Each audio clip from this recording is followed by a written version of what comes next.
Bonjour à tous, ravi de vous retrouver, j'espère que vous allez bien et que vous avez passé de bonnes fêtes de la Nativité. J'espère surtout que vous n'avez pas trop abusé des bons petits plats et du chocolat parce que les festivités ne sont pas finies. Et oui, la nouvelle année pointe le bout de son nez et je suis sûr que vous allez fêter ça comme il se doit. Mais bon, avant le décompte, les cotillons, le gui et les embrassades de rigueur, je vous propose cette semaine de découvrir pourquoi c'est le 1er janvier que l'on fête le passage à la nouvelle année. Parce que figurez-vous que ça n'a pas toujours été le cas selon les époques et les cultures. Il faut d'abord savoir que depuis des millénaires, toutes les civilisations célèbrent ce moment particulier qui est avant tout dicté par les cycles de la nature.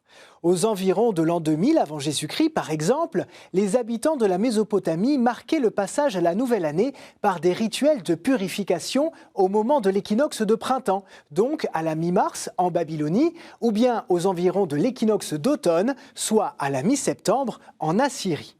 De son côté, le calendrier égyptien était bâti en fonction des fluctuations du Nil.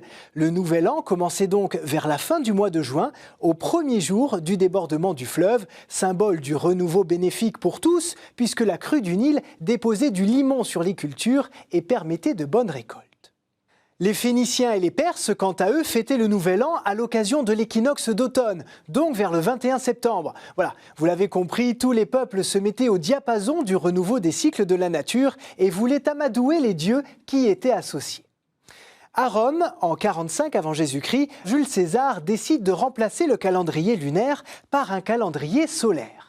Il instaure alors une année de 12 mois et d'à peu près 365 jours et proclame que la nouvelle année serait dorénavant célébrée le 1er janvier et plus le 1er mars, comme c'était le cas avant son règne. Il dédie ce mois à Janus, le dieu des portes et des commencements, qui est représenté avec deux visages, l'un qui regarde vers l'arrière et l'autre qui regarde vers l'avant. Et en fait, c'est exactement ce qu'on fait au Nouvel An. On se retourne vers le passé pour faire un bilan de l'année écoulée et on fixe son regard vers l'avenir. Bref, le temps passe, petit à petit le christianisme s'affirme à travers l'Europe et le calendrier julien s'efface doucement des traditions, notamment en France. Ce sont alors les grandes fêtes liturgiques qui marquent les célébrations liées à la nouvelle année.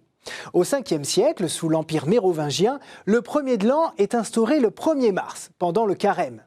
Au 7e siècle, sous les Carolingiens, c'est à Noël. Vous le voyez, c'est un peu le bazar, d'autant que selon les régions, le Nouvel An ne tombait pas du tout le même jour. Dans certains endroits, c'était à Pâques, et puis du côté de Lyon, dans le Poitou ou en Anjou, c'était à Noël.